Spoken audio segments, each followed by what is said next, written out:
All set सामन्याला आरंभ होतोय. मागच्या मॅचचा हॅट्रिक वीर मुदस्सर मागजनकर आणि पहिल्याच बॉल वरती मिळणार नाही धाव. जबरदस्त या ठिकाणी क्षेत्ररक्षण पाहायला मिळालं. धन्यवाद सनी आजच्या दिवसामध्ये. धन्यवाद डीजे.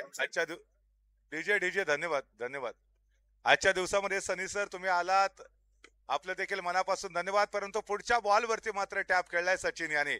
एक धाव भेटेल. मागच्या मॅच मध्ये देखील खूप चांगली बॅटिंग केली होती त्याने देखील.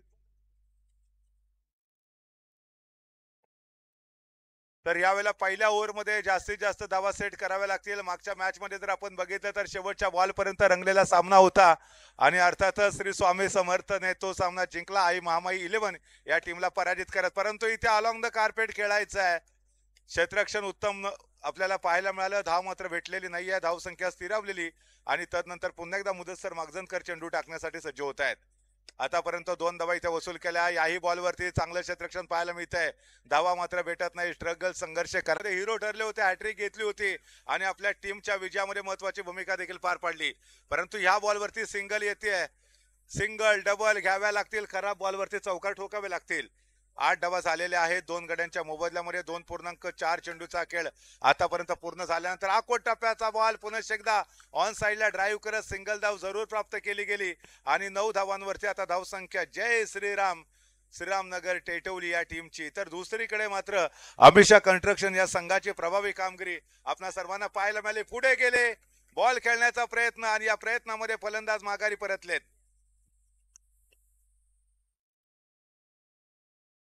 संजय आयरे आता स्वतः संघ मालक मैदानामध्ये खेळण्यासाठी आलेले आहेत.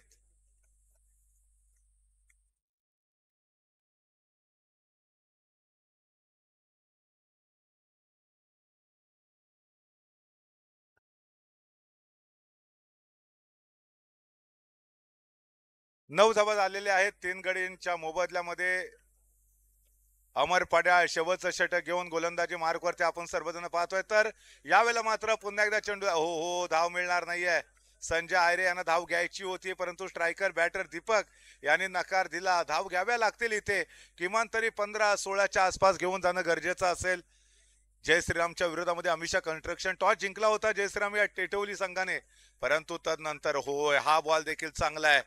अतिशय सुरेख असं क्षेत्ररक्षण आपल्याला अमर पड्याळ यांच्या माध्यमातून पाहायला मिळालं. परंतु तदनंतर चेंडू मात्र डिक्लेअर झोन मध्ये 2 धावा इथे मिळत आहेत आणि या 2 धावांच्या माध्यमातून टीमची धावसंख्या पहिल्यांदा डबल फिगर मध्ये 11 धावा धावफलकावरती पूर्ण होत आहेत. या संपूर्ण स्पर्धेचं लाईव्ह प्रक्षेपण दापोली इव्हेंट्स युट्यूब चॅनलच्या माध्यमातून तुम्ही घर बसल्या देखील पाहू शकता. असंख्य क्रीडा रसिक आमच्या बरोबर जोडले जात आहेत ऑनलाईनच्या माध्यमातून देखील आणि त्यांचं देखील हार्दिक स्वागत.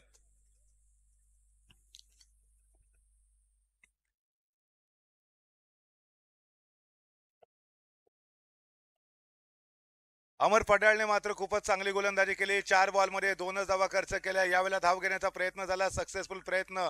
सिंगल धाव जरूर आली आणि बऱ्याच वेळानंतर मात्र आपण जर बघितलं तर स्ट्राईक वरती संजय आयरे खेळताना आपल्याला पाहायला मिळतील. करण रनरेटचा जर विचार केला तर 3.13चा पहिल्या इनिंगचा खेळ चालू आहे. सोहम एका बॉलमध्ये 1 धाव बनवली तर संजय आयरे यांना मात्र आपलं खातं खोलायचं. यावेळेला समोरच्या दिशेने फटका फसला होता. Back to the bowler. ओहो ह्या वेळेला मात्र तुम्ही पाहताय मात्र धावा झाल्या 12 आणि सामना जिंकण्यासाठी 13 धावांची आवश्यकता असेल. बघा रिप्ले मध्ये तुम्ही स्क्रीनवरती पाहताय संजय आयरे बॅकफुट वरती गेले. चांगलं क्षेत्ररक्षण परंतु नॉन स्ट्राईक मार्क वरती क्रीज मध्ये होते सुरक्षित फलंदाज आणि त्याचमुळे एकंदरीत जर पाहिलं तर पहिल्या इनिंगचा खेळ संपला आणि टीमची धावसंख्या 12. विजयासाठी 26 बॉल आणि 13 धावांची गरज असताना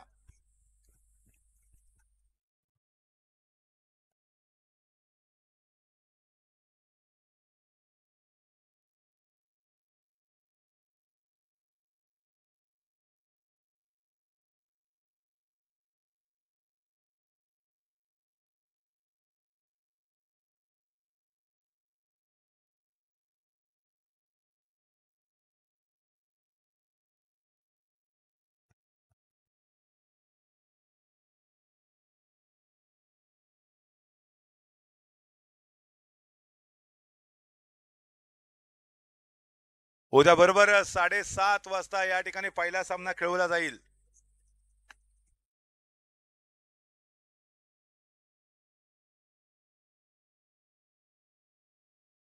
उद्याच्या दिवसामधला पहिला सामना आदर्श tuition classes versus Shri Swami Samarth.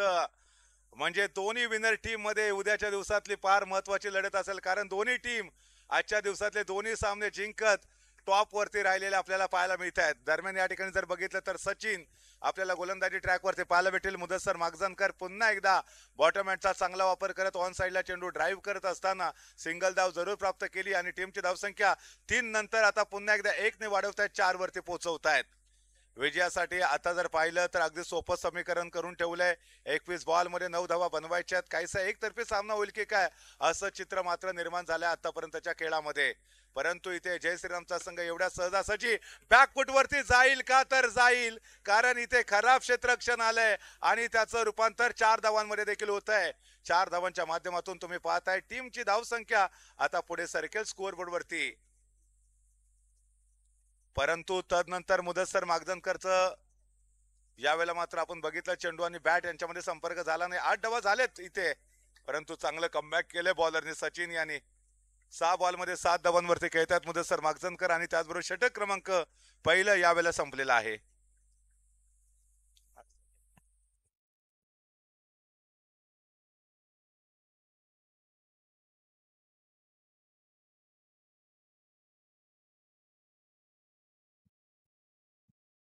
मागच्या मॅच मध्ये ज्याने सुरेख गोलंदाजी केली होती, हो यावेळेला देखील तेवढी सुरेख गोलंदाजी. खर तर पहिल्या ओव्हरमध्ये त्यांना आणायला पाहिजे होतं, कारण मागच्या मॅच मध्ये हिरो ठरले होते. यावेळेला थोडस लेट आणण्याचा प्रयत्न केला रोहित यांना आणि त्यानंतर जर आपण पाहिलं तर काय जबरदस्त कमबॅक करून देत आहेत. पहिल्याच बॉलवरती विकेट घेतली, आघाडीचे फलंदाज माघारी परतले आणि त्यानंतर अमर पड्याळ ज्याने अतिशय सुरेख क्षेत्ररक्षण केलं, चांगली गोलंदाजी केली. आता तेच आपल्याला उत्कृष्ट फलंदाजी देखील करताना पाहायला मिळत आहेत. 4 धावा अजून देखील बनवायचे, 16 बॉल अजून देखील शिल्लक असतील. सामना थोडासा एकतर्फी होईल की काय, परंतु यावेळेला जर पाहिलं तर वाईडचा इशारा आला. एका अवांतर धावेची भर धावपालकामध्ये पडत असताना आणि वेगाने विजयाच्या दिशेने अमिषा कंस्ट्रक्शन हा संघ ट्रॅव्हल्स होतोय. 15 बॉल 2 धावांची गरज सामना जिंकण्यासाठी टीम अमिषा कंस्ट्रक्शन या संघाला असेल. परंतु हा बॉल सुरेख टाकलाय, निर्धाव बॉल आलाय. प्रेशर दबाव गोलंदाजी करणाऱ्या टीम वरती आहे, कारण 14 बॉल मध्ये 2 धावा डिफेन्स करायच्यात आणि अशा परिस्थितीमध्ये पुन्हा एकदा अमर पड्याळ चेंडूला खेळून करतायत सचिन यांच्याकडे. धाव मात्र या बॉलवरती मिळालेली नाही आहे, परंतु या बॉलवरती मिळेल का, तर नाही. पुन्हा एकदा वाट बघावी लागेल. 2 धावा, षटक मात्र इथे संपलंय. 12 बॉल आणि 2 धावांची गरज असेल.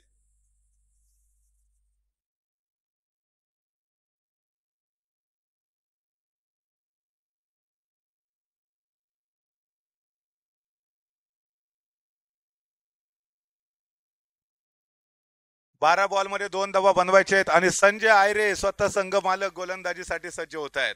समोर दुसऱ्या संघाचे आयकॉन खेळाडू मुदस्सर मागजनकर मागच्या मॅचचे ते हिरो ठरले होते. 3 विकेट घेतल्या, 3 बॉल मध्ये हॅट्रिक घेणारे पहिले गोलंदाज ठरले आणि त्यानंतर या बॉलवरती 1 धाव घेतली. 11 बॉल मध्ये 1 धावेची आवश्यकता असताना सामना एकतर्फी केला मुदस्सर मागजनकर आणि याही मॅच मध्ये ते हिरो ठरतायत.